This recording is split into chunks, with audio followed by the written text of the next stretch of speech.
dia.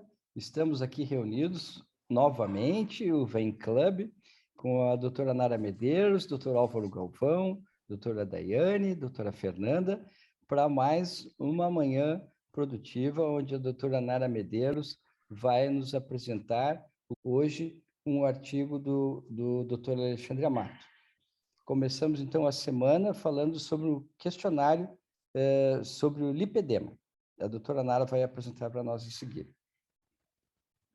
Olá, ótimo dia a todos. Então, como o doutor Bernas falou, hoje eu vou falar um pouco do trabalho do doutor Amato, que tem como tema a criação de questionário modelo para rastreamento do lipedema.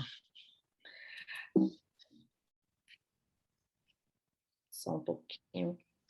E o lipedema, que estamos estudando já há algumas semanas, ele é uma doença que se caracteriza pela gordura normal em glúteos, pernas e membros superiores de forma bilateral, geralmente acompanhada com edema ortostático, principalmente em mulheres pós-puberdade.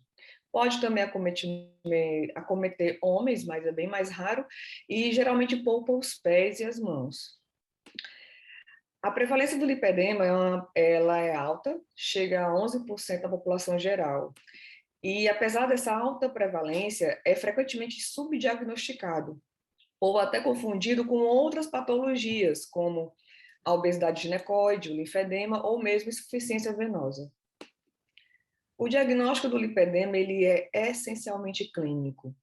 E, dentro desse contexto, e por não haver assim ferramentas que auxiliem nesse diagnóstico, que sejam ferramentas de baixo custo, decidiu-se criar um questionário para fazer o rastreamento do lipedema. Esse questionário se baseia numa avaliação sintomática do paciente. Ele foi feito primeiro baseando-se num questionário que é um questionário de autoavaliação de sintomas de lipedema, o questionário de avaliação sintomática do lipedema, QASIL. E eu vou falar um pouquinho sobre o QASIL antes de entrar no assunto do questionário que vamos discutir hoje, porque ele foi a base para esse questionário de rastreamento.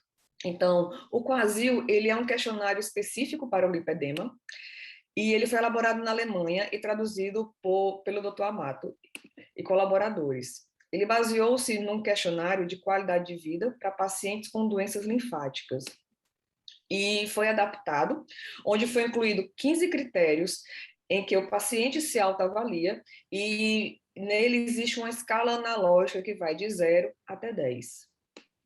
A versão final, ela se mostrou no QASIL altamente compreensível pela população que foi estudada, em cerca de 96,4%, e não teve relação com a escolaridade do paciente.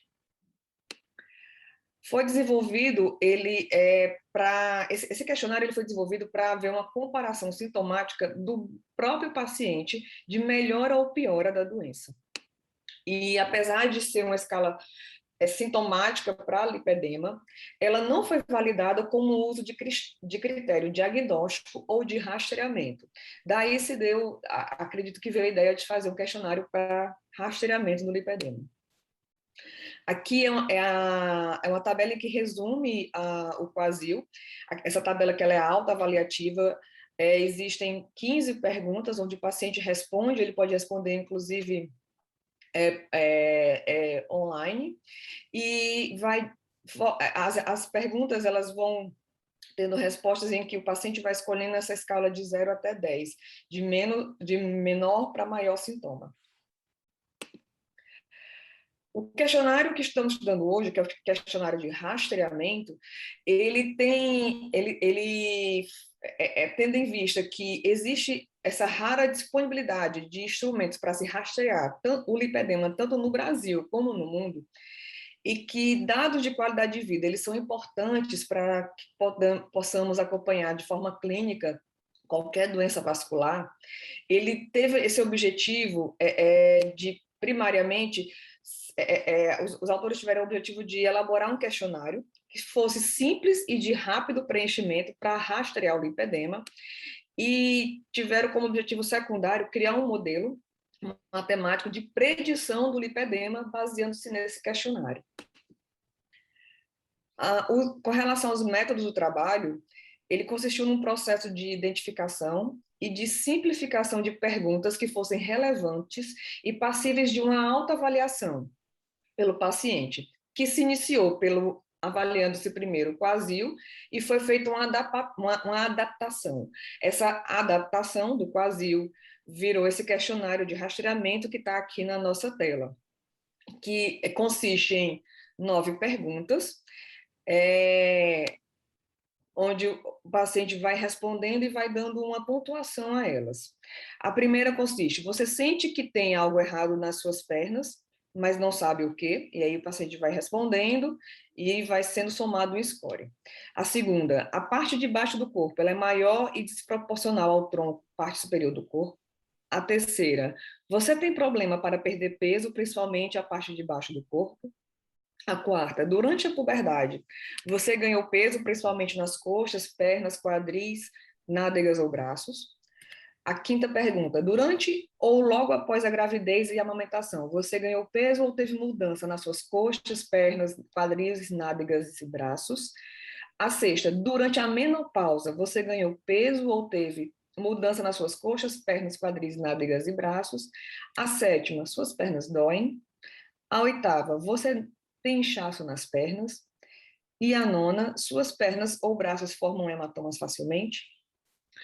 Então, foram utilizados os seguintes critérios clínicos para se classificar esse portador da doença dos pacientes que foram incluídos no trabalho.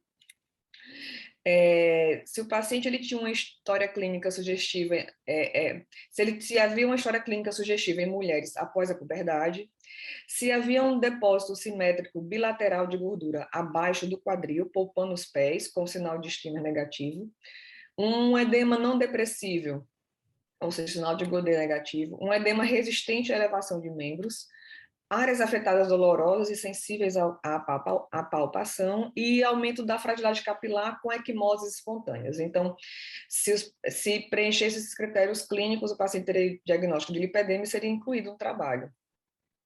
O questionário ele foi convertido para a versão digital online com SurveyMonkey e foi aplicado em 109 voluntárias portadoras ou não de lipedema. A técnica da amostragem foi a não probabilística por conveniência. Os pacientes incluídos consistiram em mulheres com idade maior que 18 anos, atendidas no consultório vascular por qualquer queixa. E os critérios de exclusão foram indivíduos do sexo masculino, os que não assinaram o termo de consentimento, os que tinham condições arteriais ou venosas graves que estavam associadas ao lipedema e os que não falassem a língua portuguesa. O estudo ele foi aprovado pelo Comitê de Ética. E, com relação aos resultados, as questões elas foram compreendidas por todos os entrevistados. O tempo médio de resposta foi rápido, de 3 minutos e 38 segundos, e uma taxa de preenchimento de 100% das perguntas. Nenhuma questão foi considerada não aplicável, e a proporção entre pacientes com e sem lipedema, como a gente pode ver aqui nessa tabela, ela foi uniforme. 59 com lipedema e 50 sem lipedema. A análise preliminar ela evidenciou uma significância na maioria das perguntas, sendo que 2 perguntas elas não atingiram o número mínimo necessário para um cálculo estatístico, que foram as perguntas durante ou logo após a gravidez, a amamentação. Você ganhou peso ou teve mudança nas suas coxas, pernas, quadris, nádegas e braços, ou durante a menopausa você ganhou peso ou teve mudança nas coxas, pernas, quadris, nádegas ou braços, que eram as perguntas 5 e 6. E elas foram retiradas da criação do modelo de predição por perguntas individuais por esse motivo. A fórmula usada para calcular a probabilidade do lipedema com perguntas individuais, ela requer coeficientes de cada pergunta utilizada e permite um cálculo individualizado do modelo de predição. Então, aqui nessa tabela a gente vai ver uma hierarquia de significância da pergunta e foi constatado que a pergunta 1, você sente algo errado nas pernas, mas não sabe o que, foi a que teve uma hierarquia de significância maior e menor, na verdade, e a maior foi a pergunta número 4. Durante a puberdade, você ganhou peso principalmente nas coxas, pernas, quadris, nádegas ou braços? A fórmula que foi usada para calcular a probabilidade do lipedema com pontos totais do questionário, ele requer o coeficiente dos pontos totais e permitiu criar um modelo preditivo de diagnóstico do lipedema. De forma que o total dos pontos que eram somados no questionário, ele teve uma correlação positiva com o diagnóstico do lipedema. Quanto maior fosse a pontuação, mais probabilidade existia de diagnóstico. Então, o lipedema, ele é muito subdiagnosticado porque não há testes de laboratório, não há exames de imagem, não há testes genéticos que sejam definitivos para o seu diagnóstico. E ele facilmente ele é confundido com outras doenças vasculares. A ausência do diagnóstico correto nos pacientes com lipedema, ela acaba atrasando o tratamento da doença e permite que essa doença tenha uma progressão. E quanto maior a progressão do lipedema, mais difícil o tratamento dela, como a gente viu ao longo dessas semanas.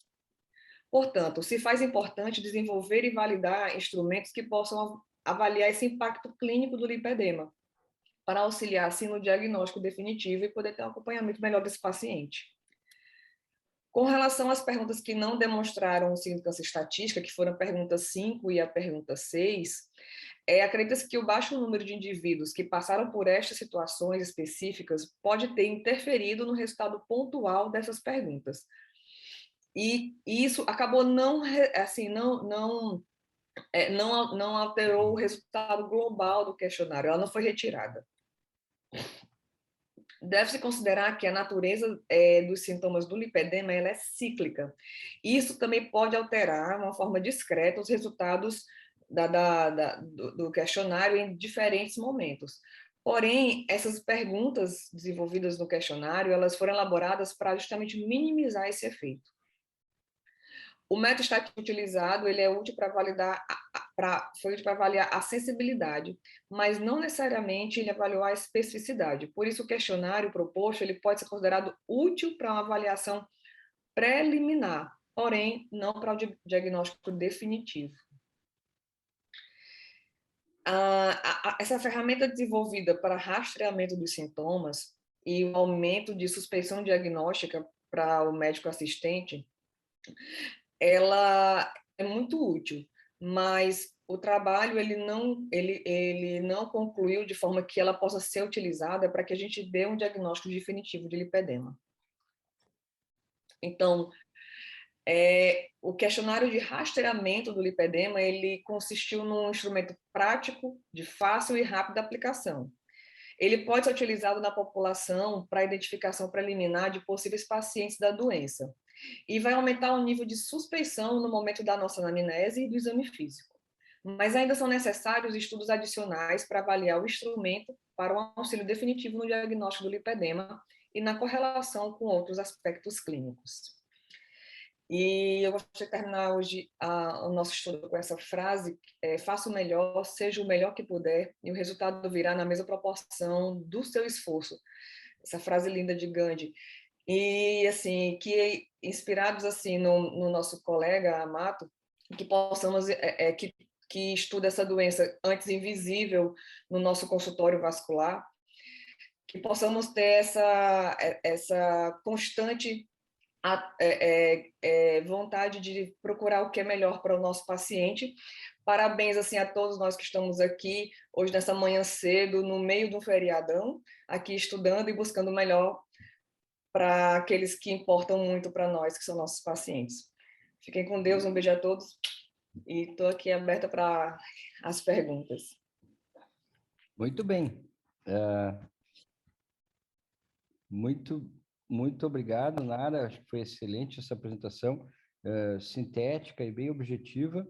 Eu fiquei com uma dúvida, porque o resultado desse questionário, ele dá um score, como se fosse uma qualidade de vida? Ele dá um score, e esse score, ele, na verdade, ele é calculado numa fórmula. Eu não coloquei a fórmula aqui, porque era uma fórmula bem extensa, em que você pega as pontuações, multiplica por uma constante e chega naquele score. Não entendi, conforme o grau de relevância, né? E, Exatamente. mas, assim, quanto menor a numeração, menos chance de ter lipedema. Quanto maior a numeração, mais chance de ter lipedema, não é? Mais chance de ter lipedema, Tá. exatamente.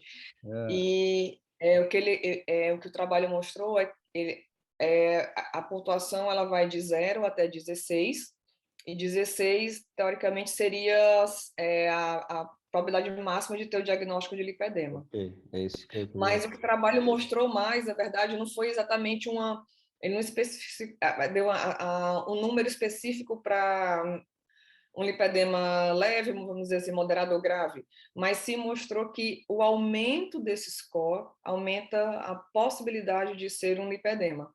Por isso que ele é um rastreamento, ele não é ele não é um questionário que dá o diagnóstico. Legal. Mas como é uma doença que vimos, ela é uma doença que por muito tempo ela foi invisível para nós vasculares, né? Hoje ela está sendo bem mais estudada, e como ela é frequente, né, principalmente nas mulheres, ele ajuda muito nos ajuda a numerar, né, a quantificar esse lipedema. Ele foi baseado justamente no QASIL, que é um questionário de autoavaliação do paciente, muito parecido com aquele questionário de dor, né? Ele vai de 0 a 10, então ele vai medindo, sim, numa escala, se o lipedema ele incomoda pouco ou muito o paciente, né?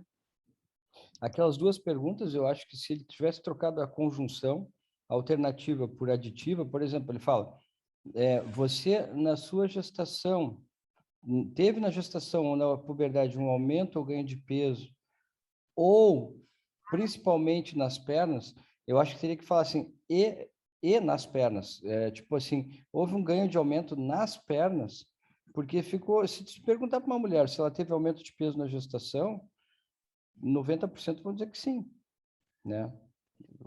99%. E assim, na verdade, eu acho que também é como ele falou, ele dividiu essa pergunta até em 3 fases, né? Puberdade, gestação, amamentação e depois menopausa. E as perguntas que não tiveram muitos pacientes que responderam elas foram após a gestação, amamentação e menopausa. Acredito pelas pacientes que foram incluídas no trabalho, né? Acho que a maioria não devia ter chegado não tinha idade para estar na menopausa, por exemplo. Tanto é que ele não tirou do questionário. E a pergunta pós-puberdade foi uma das perguntas que tiveram mais impacto, tiveram uma hierarquia de relevância maior. Acredito que foi mais isso, a questão das pacientes que não estavam nesse estágio. Agora Não teve número suficiente. eu gostaria de ouvir as perguntas, principalmente da doutora Daiane, que já fez bastante apresentação, é estudiosa do questionário de qualidade de vida, falar um pouco sobre a relevância, o que tu achou sobre isso. Depois a doutora Fernanda e o doutor Álvaro. Vamos. Deu? Fechou? Fechou.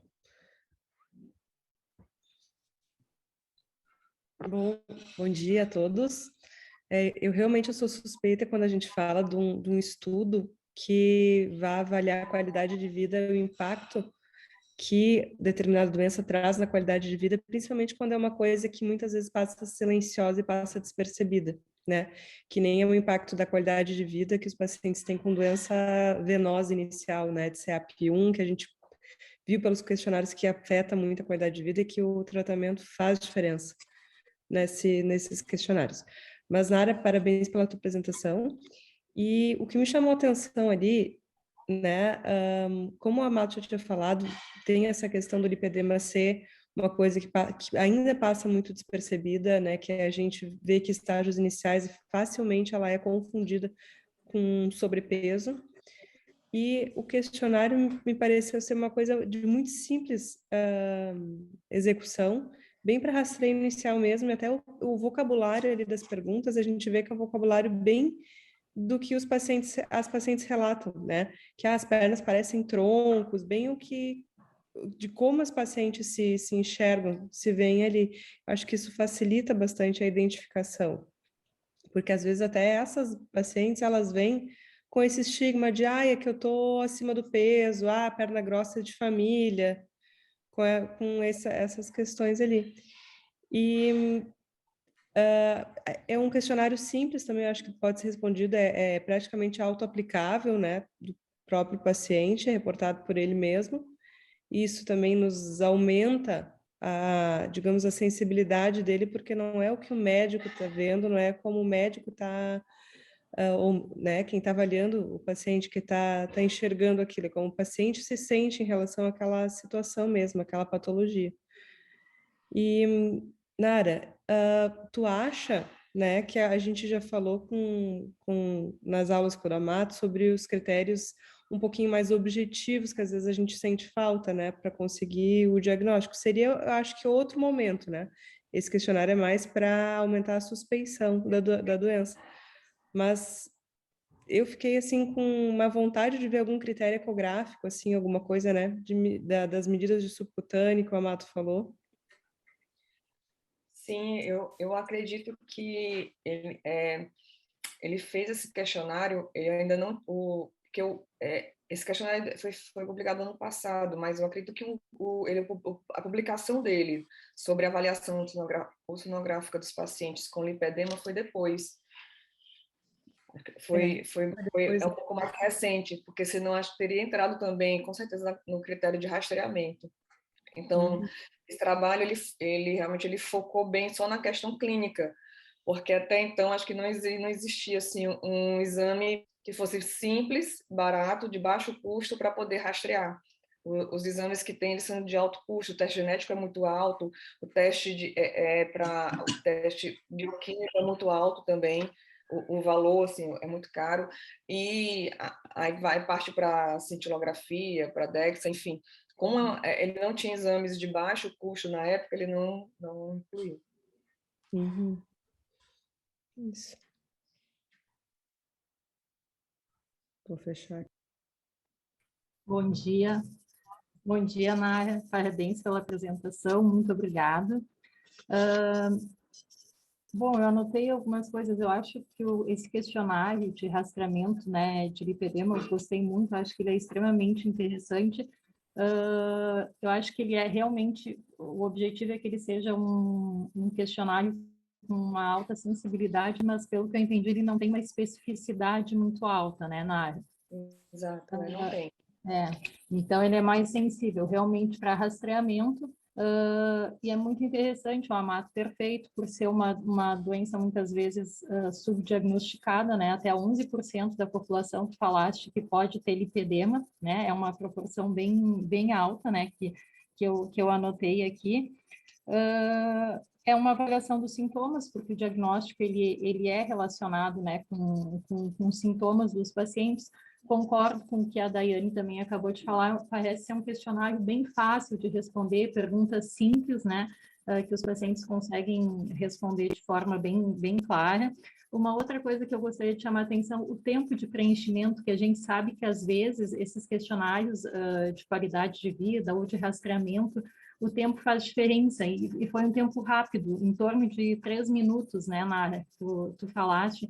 Então, não é cansativo, o paciente responde bem tranquilo, numa sala de espera, daqui a pouco consultório, né? Isso eu achei interessante também, o tempo de preenchimento rápido. Eu vi que tu mostraste um gráfico, né? Onde tinha uma parte branca e fazia uma linha que dividia azul. É ali que a gente classifica os pacientes com maior mais suspeitos de ter lipedema? Seria isso naquele gráfico? Aquele gráfico, exatamente, ele mostra isso. É uma pontuação que a somatória vai de 0 a 16. 0 seria 0% de chance de ter o lipedema e 100%, e 16 estava correlacionado com 100% de probabilidade de diagnóstico de lipedema. É um trabalho que ele mostra exatamente a probabilidade de diagnóstico. O tempo todo ele enfatiza que não pela baixa especificidade, não é um questionário de diagnóstico, mas sim de rastreio. E também concordo com você, eu fiz questão de falar do tempo. Eu achei um tempo muito bom também. É 3 minutos e 38 segundos, até decorei. É um tempo ótimo, né, para a resposta de questionário. Também gostei bastante desse tempo. Sim, é um tempo muito bom. E eu acho que para nós é interessante, até para a gente começar a utilizar também, né, nas nossas clínicas. Exatamente. Obrigado, Nara. Eu que agradeço. Bom dia, Nara.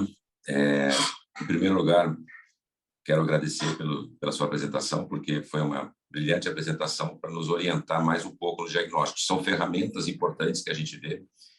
E quando a gente começou a falar de coazil e qualidade de vida, eu até inicialmente imaginei que ele fosse ter um fator comparativo antes de ter visto o trabalho, né? Comparar entre o pré-tratamento e o pós-tratamento. Em verdade, é só uma observação, ele é um auxílio diagnóstico, né? Ele já traz para dentro do consultório e o fato de ter as respostas nos facilita muito para somar o que a gente vai ver na clínica, o que a gente vai ver no ultrassom, vai fechar um diagnóstico extremamente bem compactado. Mas eu tinha expectativa, evidente, que aí entra em outros questionários, quando a gente pensa em qualidade de vida, de como eu era antes e como eu sou agora, depois de ter tratado, ou cirurgicamente, ou clinicamente, ou ter tomado as medidas. Então, assim, eu acho que ele teria que ter depois uma segunda fase que a gente poderia envolver para a gente ter as respostas. Olha, a minha qualidade de vida, antes de eu ter esse diagnóstico e antes de fazer o tratamento, ela evoluiu tanto, né? Isso que eu pensei que o questionário de qualidade de vida poderia trazer. Mas, em si, ele é uma excelente ferramenta para auxílio diagnóstico, como a Fernanda falou. Eu acho que é muito, muito importante, foi fantástico. Não tem nenhuma pergunta, é só uma observação. Esse questionário se baseou, esse questionário, que é o questionário de rastreamento para lipedema, ele se baseou no Coazil, que é, na verdade, um questionário que avalia uma alta avaliação dos pacientes com relação aos seus sintomas de lipedema. Então, é uma escala que serve só para mostrar melhora ou piora dos sintomas. Mas, quando eles estudaram o Coazil, se eu não me engano, foram em 156 pacientes. Ele não trouxe dados sobre justamente auxílio diagnóstico. Era mais um questionário de autoavaliação que não trouxe esse dado, e por isso que eu acredito que os autores tiveram essa ideia de como utilizar, então, esses sintomas, já que é uma doença que tem um diagnóstico essencialmente clínico, né? Agora, eles estão estudando, como a Daiane falou, a questão da avaliação sonográfica também, mas, a princípio, é uma doença de diagnóstico clínico. Como o Coazil poderia ajudar no diagnóstico ou no acompanhamento pós. Mas acredito que pela estatística, né, que não teve uma especificidade suficiente, no final, os autores concluíram que serve apenas para rastreamento mesmo, não dá para você fazer esse acompanhamento pós-tratamento ou pós-cirúrgico. Então, eu acho que a gente até é bom deixar bem, bem transparente isso, porque eu mesmo me confundi no início. O Coazil é um questionário que avalia sintomas do lipedema, né? E esse questionário que nós apresentamos hoje é um questionário criado pelo Amato, que ele serve para rastreamento, para ver a possibilidade da pessoa ter um lipedema ou não, não é? Então, nós na verdade, a qualidade de vida é o que não tem exatamente a ver com o questionário de hoje, mas ele, de certa forma, indiretamente, ele mede por score, por questões de perguntas, o quanto existe a possibilidade daquela pessoa estar com lipedema, não é, Nara? É isso, Exatamente. né? Exatamente. Ele serve para ajudar a diagnosticar. E, assim, de extrema relevância, né? Porque, como a Fernanda mesmo pontuou, é uma doença altamente prevalente que, por muitos anos, passou batido, entre aspas, no nosso consultório, né? Nós estamos estudando ela mais agora. Então, acredito que esse questionário nos ajuda a subdiagnosticar menos, né? A diagnosticar mais esse tipo de paciente, que é um paciente que sofre, né? Nós vemos como o lipedema ele traz sofrimento para alguns pacientes e como a melhora traz uma melhora de qualidade de vida, nossa, assim, imensurável para esses pacientes. Mas justamente, exatamente você dividiu bem. Existe o QASIL, que é um questionário de avaliação de sintomas do paciente com lipedema, que é aquele questionário que tem 15 perguntinhas e vai na escala de 0 a 10, e esse outro questionário, que é o questionário de rastreamento para lipedema, que são 9 perguntas em que você pontua a escala, e aí você coloca no gráfico a maior probabilidade ou não de ter lipedema de acordo com a pontuação, que vai de 0 a 16. Perfeito, perfeito. Eu vou tentar colocar aqui abaixo do link, porque esse vídeo fica disponível no YouTube, né? E para quem curtir, der um like no nosso vídeo, então se inscrever no nosso canal, vai ter disponível vou pedir para o Amato, né, colocar o PDF do QASIL e do questionário de rastreamento, dos dois, disponíveis para a gente usar a nossa clínica para a nossa prática, no dia a dia. Acho que vai ser bem útil isso, né? Então, eu quero encerrar essa manhã, essa reunião do Vem Club, agradecendo a todos, no meio do feriadão de 7 de setembro, estamos aqui amando a nossa pátria e amando o nosso estudo, nosso trabalho, e que tenham todos uma boa semana. Falando em independência, né, que o nosso país, a cada ano que se comemora a independência, a gente comemora essa independência de uma forma diferente, né? Nos tornamos mais independentes de alguma forma, independentes economicamente, politicamente, sei lá eu, independentes culturalmente, né? E para nós, então, representa um pouco nossa independência de conhecimento, independência cognitiva. É dessa forma, então, que eu quero agradecer a todos e encerrar com uma frase que a Nara trouxe para nós hoje, que eu achei maravilhosa, né? Faça o melhor que puder, seja o melhor que puder. O resultado virá na mesma proporção de seu esforço.